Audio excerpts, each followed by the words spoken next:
Well, good afternoon, everyone. Welcome to Friday. It's Court Reserve's first summer learning series. My name is Ashley Owens. We are so excited to have you today. We are going to be teaching you and your staff all about the front desk experience today. This is, of course, a recorded webinar. We will be putting this up on the YouTube channel. So if you go out to Court Reserve and you subscribe to YouTube, anytime we do a webinar or make a new educational video for you or your staff, you can always pull and access it from the Court Reserve YouTube channel. Give us till Monday to put that up. Today is really all about your administrators and your sub-admins and what you guys do on a day-to-day basis at the front desk. Now, depending on if you are a sub-admin, you will have select permissions and restrictions in your Court Reserve platform that are set up by your admins. So you may actually see things today that you don't have permission for. So please don't ask us to give you permission. This is really all around what your admins do for their business perspectives. So you'll have to talk to those admins if you see something you think would be helpful in your day-to-day as well. Now, this is in the Zoom webinar format, so please know that all of your questions, you can enter those in the chat or Q&A, and we will answer those as we go throughout. We do hope to have a few minutes at the end to answer questions as well, but if you do not get your questions answered today, please reach out to our live chat support team, or you can email those questions to support@courtreserve.com. So I'm actually going to be turning it over to Bethany today. She is going to be doing our training.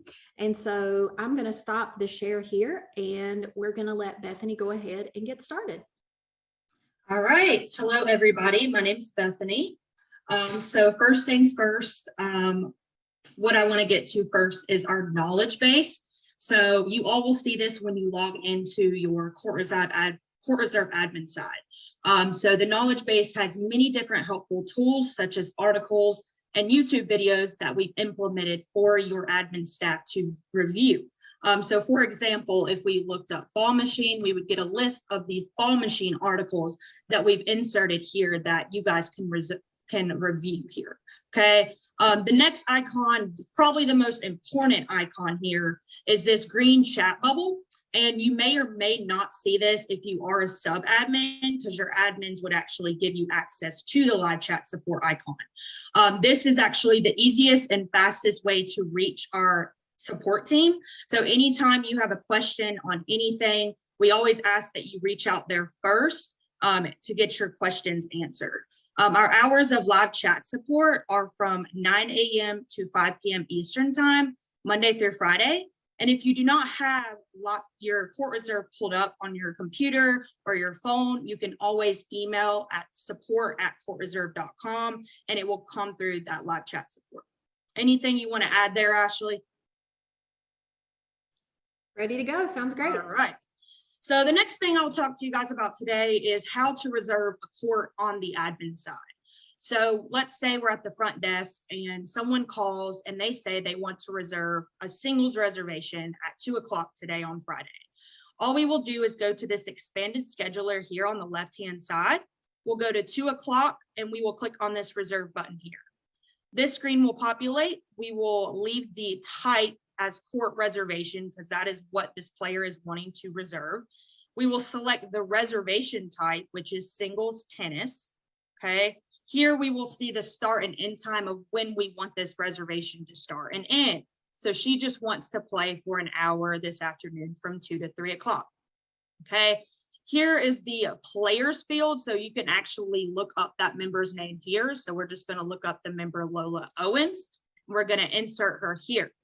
Okay, you'll automatically see this box here, send confirmation email to players, and this will automatically be default to check.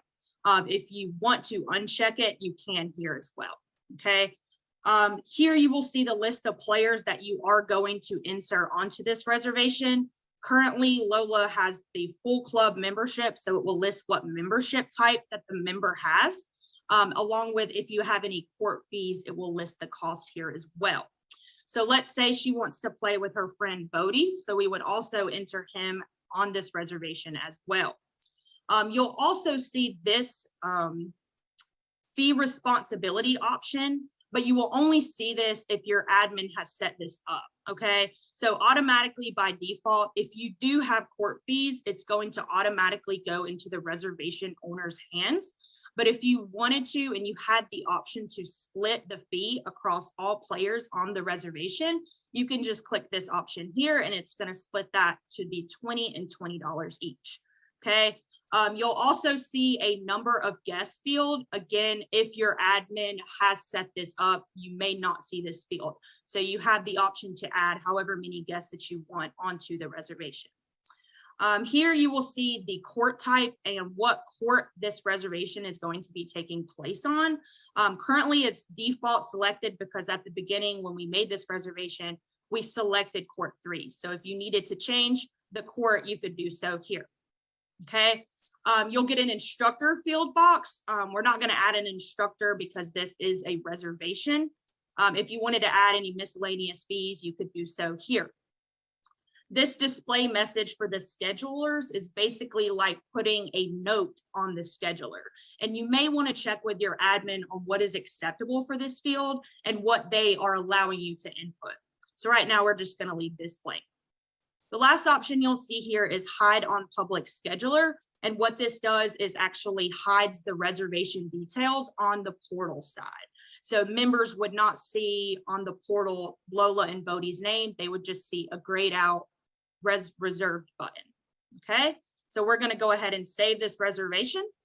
And now we'll see that that reservation is for singles tennis from 2 p.m. to 3 p.m. with Lola Owens and Bodie Locke. Anything you want to add there, Ashley, on how to reserve court? Oh, I think that's really great. Awesome. All right, so the next thing I want to show you guys is how you can drag and drop a reservation and also how you can make a reservation longer. So let's say Lola calls the front desk and she wants to play from 2 p.m. to 4 p.m. today.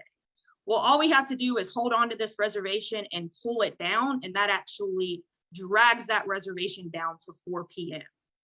Okay, so the other example, it's called drag and drop. So say, something comes up on court 3, we need court 3 for something else. So we need to move this reservation to a different court. You can actually just hold down on this reservation and move it to court 4 if you wanted to, and just up click on your mouse. And now that reservation is now on court number 4.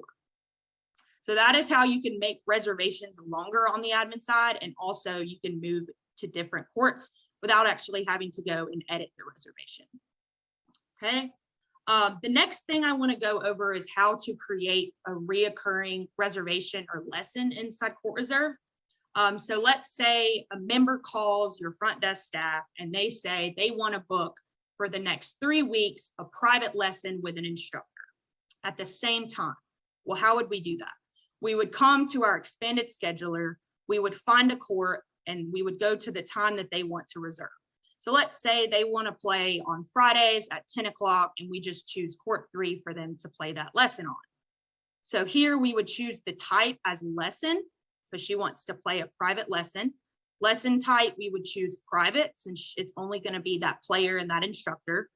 Here we would select the start and end time of the lesson. So she wants to play from 10 to 11. And then we'll get this field here. It says recurrence. This is how you make this reservation or this lesson recur for the next 3 weeks. So we would need to make that reoccurrence be a weekly reoccurrence. And now we will see this option in which we can recur this lesson every 1 week on Fridays, since today is a Friday. Then you will have to choose either in series after X amount of dates or just end by a specific date. Okay, so we're just going to have this go for the next 3 weeks. So we're just going to input 3 there. Okay, if you want to add any exception dates, so if we chose 6/17 as an exception date, what the system is going to do is just bypass this date. So she would essentially only have her lesson on 6/10 and 6/24. So we're going to take that off, but just wanted to show you what that means. Instructors field is obviously required. So we have to choose the instructor that's going to be teaching. So we're just going to select Hannah Smith. Again, this confirmation email checkbox is going to be default to being checked. If you want to uncheck it, you can. Here is where we're going to search for the player that wants to take the lesson. So let's just do Lola. Again, we will choose her here. Again, this checkbox will populate to send a confirmation email to Lola. Here you will see the player's name along with the daily cost of the lesson, and then the total for all 3 dates, which is $120. Okay, same thing with reservations. It's going to default to that court being selected from the beginning. We're not going to add any ball machines or miscellaneous items, but if you wanted to, you could do so here. Again, you can add a note to the reservation, and then you can also hide the member name or any of the details on the scheduler. So let's go ahead and save that lesson. So now you'll see that this lesson has a rotating circle, and that means that it is recurring, okay? A reason why recurring reservations are useful in Court Reserve is really for contract time. And it also is a way for your instructors to book lessons with their members weeks in advance, just like I showed you. So let's say Lola calls back and she wants to change the time of her lesson, but she only wants to change the time for today. She doesn't want to change the time for next week and the week after that. She wants to keep it from 10 to 11. How would we do that? Well, we would click on this little I tab right here and then go to Edit. This is going to populate anytime you have a reoccurring reservation or lesson. It's going to ask you what you would like to edit. This occurrence means you're only going to be changing the details of that specific date that you went to. This and the following occurrence is you're going to be editing this specific date along with other occurrences of that lesson date. And then if you want to edit the entire series, so all 3 dates of that lesson, then you would choose this. For our example, we would just need to change the time for today. So that would be this occurrence. So once we click there, we could then change the end time to be 12. So that way, only for today, her lesson time would change to 10 to 12 o'clock. It's not going to change it out further. Anything you want to add on that, Ashley, recurring lessons or reservations? No, you're doing a great job. Thank you. Awesome. Awesome. All right, so the next thing I want to go over is the information icon, which is this little I tab here, and what is included here. So the information icon, it has a bunch of different tabs here that are just essentially additional information about that specific lesson, reservation, or event. You will see these on all of those, okay? First button I want to go over is this dark blue button here, and that's the edit button. So if we needed to change, the court on an event, or if we wanted to override the max amount of people on an event. So currently there's only allowed 12 max registrants for this specific event. But if we wanted to change this to be 20 just for this date, then we could do so here, okay? The next thing I want to go over regarding these icons, which is probably the most helpful tool for front desk staff, is actually this player's icon. It says view registrants. So we'll go ahead and click on that. Here you will see a list of all of the registrants that are currently in this specific open play event for this time. Okay, what you can do from this page, you can export the list of registrants into an Excel format or a PDF. You can run an attendance report on this specific event. You can run an event registrant report as well. You can also click on this register button and register someone for the entire event or just a single date of the event. So say someone comes up to the front desk and they're interested in signing up for this open play today. Well, you could just go directly from the scheduler to this page and register them here. So if they just wanted to come for this single date, you could click on that. It would populate this fee. You would search for their name here, and then you would click on register and then save at the bottom. And then once you do so, they would be populated on this list, okay? You can also notify members of this event from this page. Email registrants will always populate. This will be like your bulk email. So you could email all of the registrants from this page, just these registrants. Text registrants is only going to populate if you have the text feature add-on. If you don't have the text feature add-on, I highly recommend talking with your admin because it's a great feature. Another cool feature here is you can actually assign the members of the event to specific courts.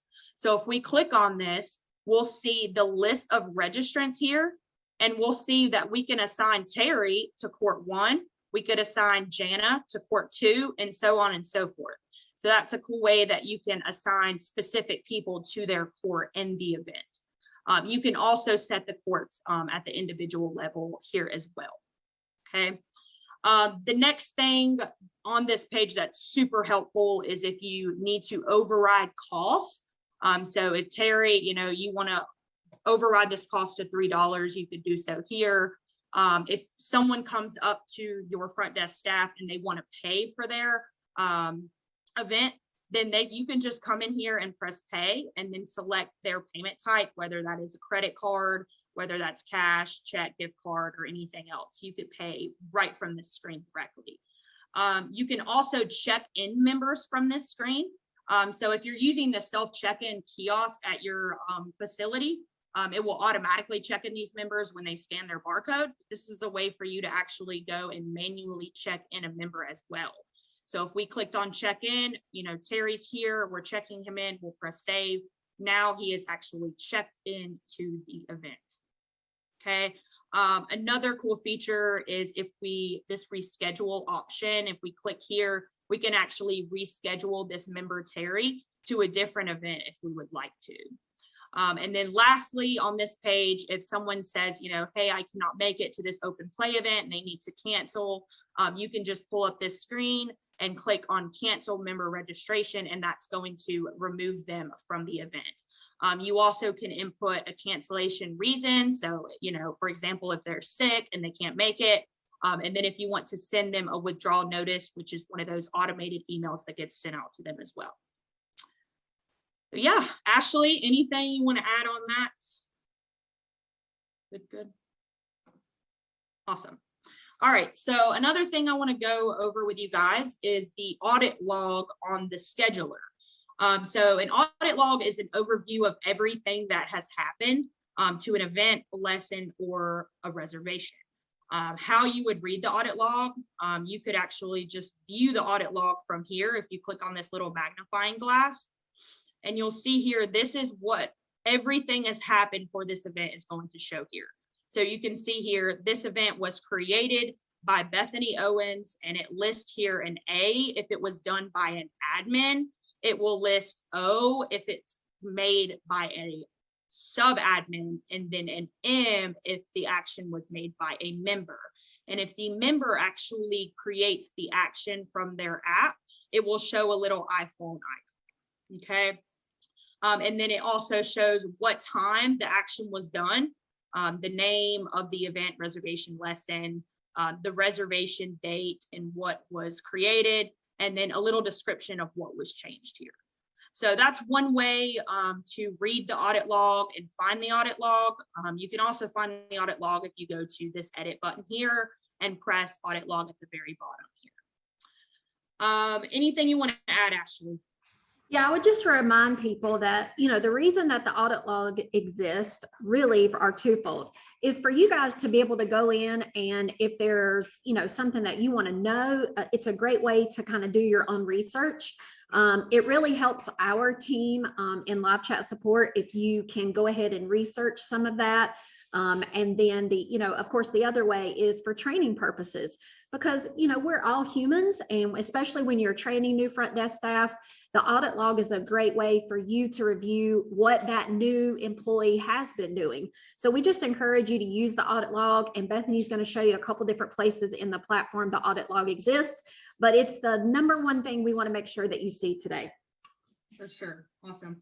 Yeah, so just like Ashley said, where you can find the audit log under this little I tab, if you click on the magnifying glass, that will bring up the audit log just for that specific date.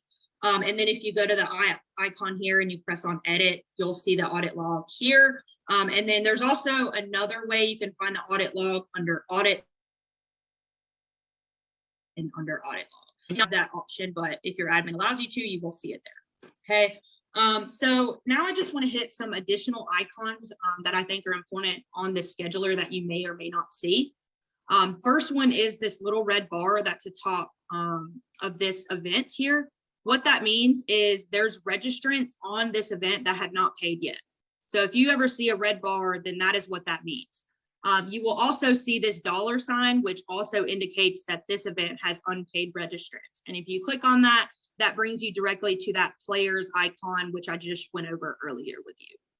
Another icon is this triangle icon, which means you have members to check in for the event. So for example, if we went to this private lesson and we clicked on that, again, it's going to bring me to that player screen. If I clicked on check in and I press check in, save, now you're going to see a little checkbox, which means all of the players have been checked in. Another thing I wanted to go over is if you see initials here, this means that it is an instructor teaching a clinic or a lesson. And if you hover over those initials, you will see what instructor type they are and what the instructor's name is. Lastly, probably the most important is if you ever need to look up a member or search for an event, the easiest way is to do so is going to be looking here in these two search bars. So here is where you search for a member or a family name, just to get directly to that member's account. And then if you need to search for a specific event, it's best to look over to search for the event name or even the event ID number if you have that. Now I'll go ahead and go over some of the schedulers and how they are useful for the front desk staff. The best practice to booking, reservations and lessons is definitely to book those from the expanded scheduler. So that way you have a list of all of your courts and all of your court types. Okay. The instructor scheduler is super useful when, it's an easy way for your front desk to schedule private lessons for your members because it shows a list of all of the instructors at your facility and their schedulers for the day. Your instructors actually can set their own schedules as well inside Court Reserve. So if we look at Lainey Brown, we'll see that she's unavailable all day up until 4 p.m. and she's unavailable from 7 until close. So that is the only time that she is available for private lessons. That's a really good place to, if someone comes to your front desk staff, they want to book a lesson, to just check out the instructor scheduler here and find your instructor's name and make that lesson for them. Any resources that you have, such as ball machines, bikes, anything that your admins have in place in your facility, you will see that scheduler here as well. The consolidated scheduler is pretty much just a bird's eye view of all your courts based on the court types that you have. It's a super quick and easy way for your front desk staff to look here to schedule something very quickly if they don't need a specific court. So here we can see Friday, June 10th, hard courts, at 4 o'clock, we have 8 available hard courts that we can reserve from. And then lastly would be custom schedulers, which is what you will see here, pickleball versus tennis. And you may not see these if your admins do not have custom schedulers set up in your organization, but we definitely, if they don't, we definitely recommend that you encourage them to get these custom schedulers set up because they're very helpful for your members and your staff as well. So custom schedulers, really what they are, it just defines the courts and it's a way for your admins and members to click on one of these schedulers and it leads you directly to only those specific court types. So for example, I have a pickleball custom scheduler and a tennis custom scheduler. If I click on pickleball, I only see the pickleball courts. And when I click on tennis, I only see the tennis courts. Ashley, anything you want to add on custom schedulers or just schedulers in general? Nope, that's great. Awesome. All right, next thing I will go over is this reservations tab here. Pretty simple. If we click on the list, we'll see a list of all the upcoming reservations, lessons, and clinics with obviously details on those. Courts is going to be your list of upcoming reservations that you have at your organization. Lessons tab is going to be the list of upcoming lessons with details as well. Ball machines is going to be the list of ball machine rental reservations that you have. Currently, I don't have any. And then your events tab is going to be a list of all your events with the registrants signed up to those events. Okay. Lastly, the Who's Here Today report is probably the best tab on this section. And it's probably, especially if you're a front desk staff or if you're a sub-admin, this is a really good screen to look at. Basically, it's a way for you to see all of the things that are happening at your club today. And you can even filter by dates as well. So if we want to see everybody that's coming to our club today, we can just check this box here and we get a list of the players that are coming, what reservation they're coming for, the time that they're coming for in order as well, the courts that they're going to be going to, and you can also assign courts from this page as well. So as I showed you earlier, you know, Jana is in this open play event. If I wanted to assign her to a court, I could literally do it from this screen. Any instructors, you know, teaching private lessons or clinics, they would list here. You know, if your members are owing anything, and it will also show the payment status. So all of these members owe money and none of them have paid. So if you need to check them out here, you can check them out from this screen, just like I showed you from the scheduler. And then lastly, you can also check in members from this page as well. So super cool report. Definitely take use of this for sure. Ashley, anything else? Yeah, so this is a new tab as of just a couple of weeks ago, and it's a really popular tab for your front desk because it does give such great information. And if Bethany unchecks see all players for today, then you're actually seeing the next reservation times upcoming, and you won't see any past reservations. You can also use the back and forth arrow to scroll day to day. And so there's a great amount of functionality here. And this was actually an idea off the idea board. So again, when you're in Court Reserve and you are using, you know, the platform, please continue to help us develop the features because this was a great idea. For sure, for sure. All right. Well, the next thing I'll get into is how you can add a member to the system from the admin side. How you would do that, you would go to this members tab on the left-hand column, and you would click on add member. Here, this is all depending on, this information here is all depending on what your admin has set up, but required information would obviously be first name, last name, and email. So we would enter that member's first name, last name, and email here as well. So we'll just add Bugs Bunny, you know, whatever. And then at the bottom, this is just, you know, if you want to insert any ratings, pickleball, tennis ratings, if your club allows that, you can. And then any custom fields here you can add. If you want to create a family for this member, so if they have a family, you can do that here and give them a family name and also give them a family membership. One thing I see a lot of admin get confused on is why aren't any of my family memberships populating here? Well, that's because you have to set the membership on the family level and then that family membership populates. So if you just want to give them an individual membership, this is where you would do so. So let's just say we want to give this member a non-member membership. We can save. Oopsies.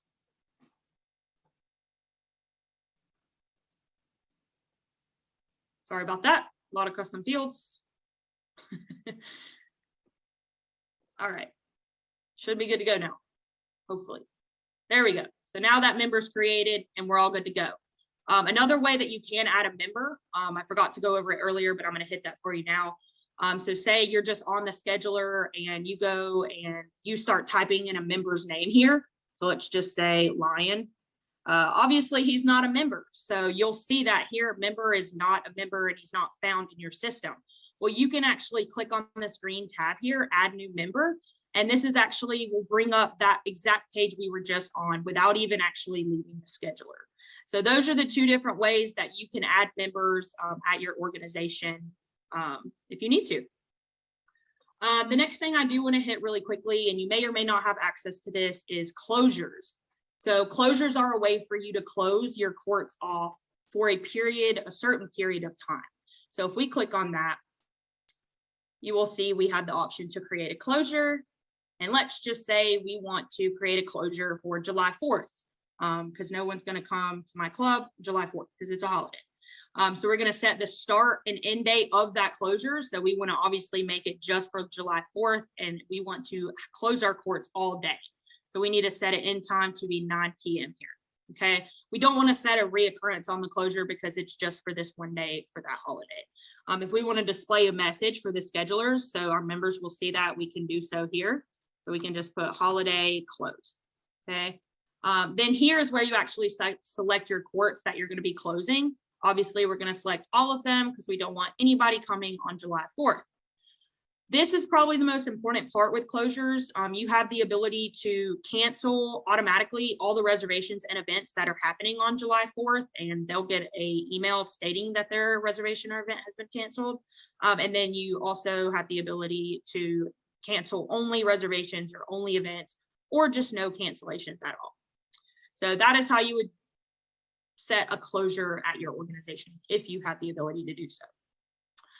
Next thing I do want to point out, maybe you guys might not all have it. It depends on if your staff does have the point of sale inventory add-on. But I do want to show you from a front desk standpoint how you could check somebody out if they bought an item from your point of sale. So let's say we go to point of sale. We'll obviously want to launch the point of sale. And let's just say someone comes up to the front desk staff and they say they want to order a soda. Well, we would launch the point of sale, which I just did. We would click on this item here. We would add however many sodas that we want to the cart. We're just going to do one. We add to cart here. Then we will click checkout if that's the only thing that they're going to be buying from the point of sale. So we'll click checkout. This page will now populate. If this is a member, you can actually search their name here and then, either charge that $4 to their account or their credit card, if they have a credit card on file, and then, if they're paying cash, check, gift card. If it's not a member, you can still process through the point of sale. You will just not enter a name here because, for example, if we try to input Lion, he's not a member, so we can't add him here. A feature that we did just add is this notes column here. So this will show up on your transaction reporting and stuff like that. So if we wanted to add, Lion's name, paid for on 6/10, we could add that there. So that way we know officially who paid for that, even though they're not a member at our organization. So let's just say he paid $4 cash. We need to insert $4 there and then process the sale. Are you sure? We are sure. Now you will get the success pop up, and you can print a receipt as well, if you have a receipt printer or a standard printer. So that's really all I wanted to show you on point of sale, just because that may be useful if you do have that point of sale and you are a front desk staff or sub-admin. Next thing I want to go over really quickly is notifications inside Court Reserve, which live at the very bottom under settings, notifications. So notifications are those automated email notifications that are sent out automatically by the system. So if we click on that, you'll see an option player and system users. These are the notifications that are sent out to your players. These are the notifications that are sent out to your system users. So your admins, your sub-admins, and your instructors. I'll just go over this really quickly. You'll see the options here: email allowed versus email subscribed. Email allowed means you are allowing this specific type of email to be sent out. Email subscribe means that these types of emails will be sent out automatically to your members unless the member goes and unsubscribes from the email. And then if you do have text alerts, it's set up the exact same way. So you'll see text allowed versus text subscribe. So if you don't want to send a text every time someone reserves a court, then you probably don't want to allow it. The next thing I do want to show you is if you do have system user notifications and you're like, I do not want this reservation, notification anymore. Well, what you can do is actually select your profile here in the top right corner and then press on notifications. And you can actually go through and unsubscribe from these email notifications if you would like to. And that's only going to unsubscribe you. It's not going to unsubscribe any other admins. Ashley, anything you want to add on point of sale or notifications? Yeah, definitely on the notification. If you are a sub-admin, you are probably not going to have a settings button. But when your player comes to the front desk or calls and says, I'm not getting emails from you for anything, there's a couple of things that you can do from a front desk standpoint. you can make sure that when you go to their account, as Bethany is showing you here, you can go to that notifications tab and actually see if they are, supposed to be getting the emails that they are saying they are not. And the other thing to note is on the player side of Court Reserve, when the box says unsubscribe from marketing emails, well, that actually means that it's coming from you as a club. And so again, the more information that you can relay to them as far as, hey, have you checked your spam account? Hey, let's go and look at your account and what you have, set up or not set up or what's checked or not. If all of those, come out to be positive, that's when you come out to our live chat support team and we can help you figure out, because occasionally, emails do get lost in the black world, in the black web. And so, but you as a front desk staff can actually log in and see and do some of that, early research to help your client there. Yeah, for sure. For sure. That would definitely help out our support team for sure. If you guys do a little bit of research before, that's awesome. The last thing I do want to hit is about our mobile app. So we definitely recommend you downloading the Court Reserve app. It's on that regular app store for iPhone and Android. It's very easy to use and it's super beneficial when you're on the go and you're not on your computer. You can do majority of the things on the Court Reserve mobile app, just like you can do from the desktop. And we encourage you to have your members download this mobile app as well, because it's super player friendly. And I would say about 90% of our players that use Court Reserve use that or more for sure. So Ashley, that's pretty much all I have now. If we want to go ahead and start answering questions, we can go through that. And if you have anything else you want to add, we can go through that as well. Yeah, actually, the screen that you're on, I think would be really good just to kind of go over some of those tabs as well from a front desk standpoint, because I know Doug is answering the questions through chat right now. So we've got some extra time. So let's go through that and kind of from a front desk standpoint information here. Okay, sure. So whenever you search Lola up in the search bar here, you'll see the details tab will automatically be defaulted to coming up. You'll see that player's email, their first and last name, all this additional information that was inputted on the sign up form, you will see here. Along with some, if they've unsubscribed from things, you will see that here as well. Membership tab is just a list of the membership type that they have. The membership price, so how much they're paying for the membership if you have a charge on the membership. Their next billing day along with their billing cycles here as well. So if they've, paid, if their fee's been voided, anything like that. If you ever need to change a member's membership or cancel it, this would be the page that you do so. Okay. You will also see a family membership tab and an individual membership tab. I get a lot of support questions on this and they're like, well, why does this member have this membership? It's not showing here. Well, that's probably because their individual membership is overriding that family membership. So just always note that if a member has both a family membership and an individual membership, that individual membership is always going to be overriding that family membership. Anything you want to add on this page, Ashley, regarding this membership tab? That's good. Okay. Reservation tab, events, and the events tab is just a list of, this specific player's upcoming reservations. And then you can see past reservations. And then if any reservations got canceled due to any closures or manual cancellations, you can see that there. And it's the same thing for event as well. The only thing with events that you can also see is if somebody is on the wait list for an event, you can see that here. Okay, this login tab is just the basic information of the member regarding logging in for them. So you can see their last login date. So when did they log into Court Reserve last? And then you can see their email and username here as well. You can change their email and username, but you cannot change their password from the screen. You only get the option to set a temporary password. And if you do set a temporary password, what this does is it actually sends them I think it's like a 6-digit letter code in which they can log in and then go and reset their password. So that's how you would do that. This family tab is where you can look to see if a member is on a family. If you ever want to, edit something of the family, this would be the tab where you would go. You can edit the family role and family name here. And then if you need to add any family members to a family, this would be where you would do so. Add new family member here, and then, fill out that information for that member. Can I say something real quick?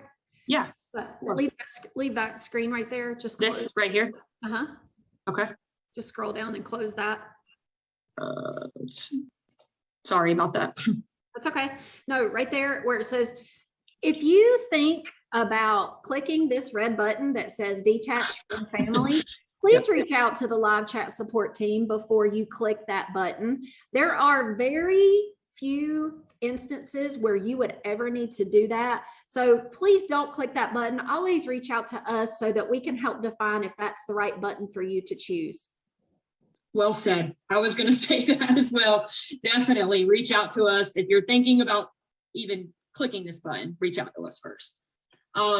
This billing tab here just shows a list of all of this members' transactions, a list of their unpaid fees. Also, you can see the unpaid fees right here in the top as well. Paid fees, so what they have paid for, payments, any balance adjustments. Usually all transactions is where you're going to want to look at. Waivers tab, this would be if you have waivers at your organization, you could see if they have signed a waiver here, and you'll also see this little waiver icon and actually when they sign it as well. This notes tab is just internally for your admin staff. If you want to add notes on a member's account, this is where you would go to do so. And then what we went over earlier, notifications tab. These are those automated email notifications or texts that are sent out to your members, and it's showing you if they are subscribed to getting those emails or texts as well. And these are just additional add-ons if you had the COVID-19 tracking or the attendance tracker as well. Awesome. That's great. Also click on that audit log right here and just take them through that briefly just to show the difference. Awesome. Yeah. So if you want to look at a specific member and you want to know something about a specific member, we always recommend searching their name and then checking here their audit log. This is it's only looking at Lola here. So if we look at all, this is going to be all of the things that have happened with Lola, right? So she created a reservation, it's basically just this admin creating all this stuff for her. But this is just a list of all reservations events, anything to do with the member and anything to do with the membership. And then these tabs, reservation, it breaks down reservation. So, if they create a reservation, if the reservation's canceled, edited, you can see that here. Same with events, you can see if she created an event registration, she was auto registered into this event for this date here. Oopsies. And then anything to do with the member would be on this tab here. And then anything to do with the membership of this member would be on this screen. We recommend usually just looking at all because that gives you a list of everything that's happened. So yeah, definitely check out the audit log. If you're having any issues with a member, especially if a member's like, for example, hey, I reserved this court at this time, what happened? Well, did they actually reserve it? I mean, you can check the audit log and it will state that they actually made that action. So it's a way for you, it's kind of like a lie detector. So it's definitely a good place to look first, I think, for sure. Awesome. Yeah.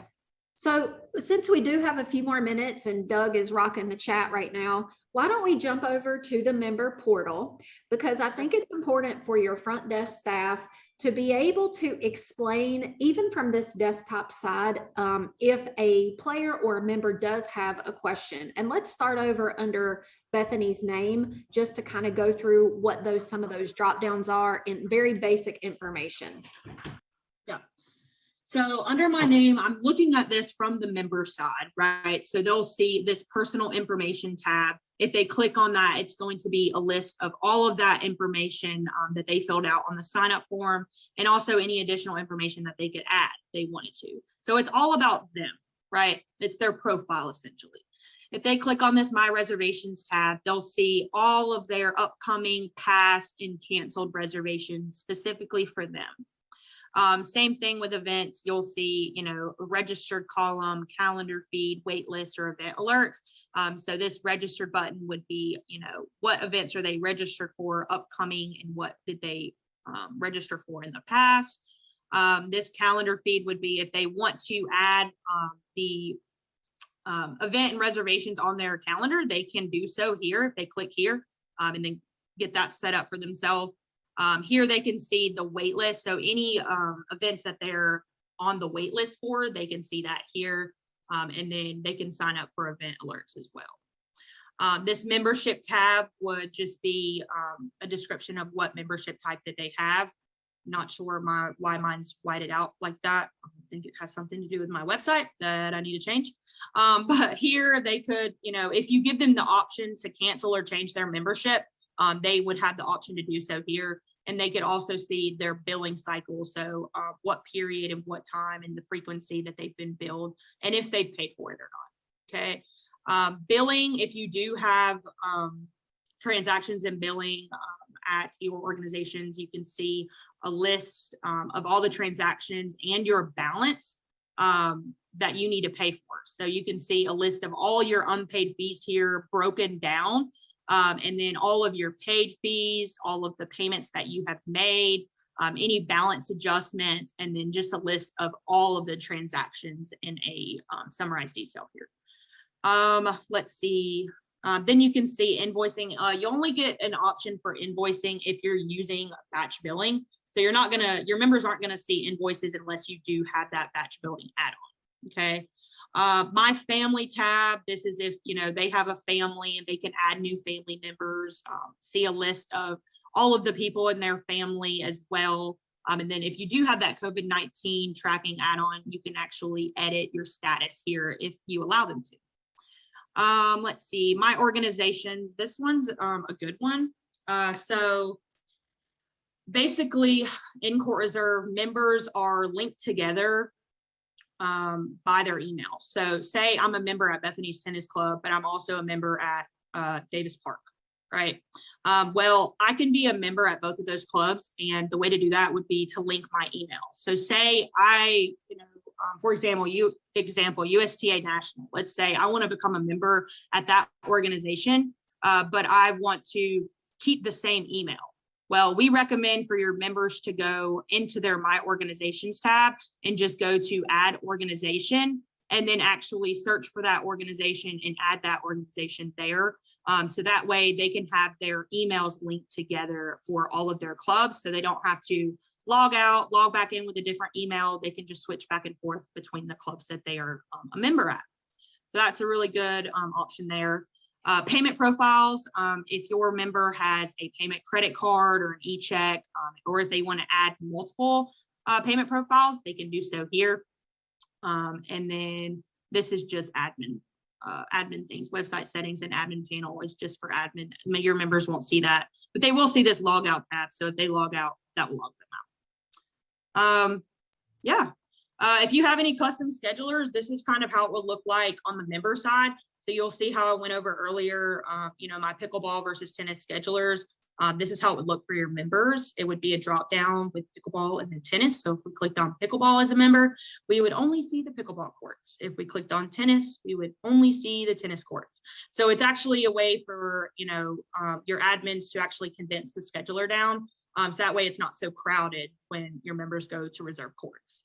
If you are using Book a Pro, you'll see this Teaching Pros or whatever you want to call it, to where your members can schedule your instructors.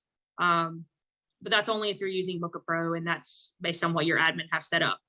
And then if you have any member groups, you know, player directory, tennis players versus pickleball players, you would see a list here of that. And members can actually unsubscribe if they don't want their information here.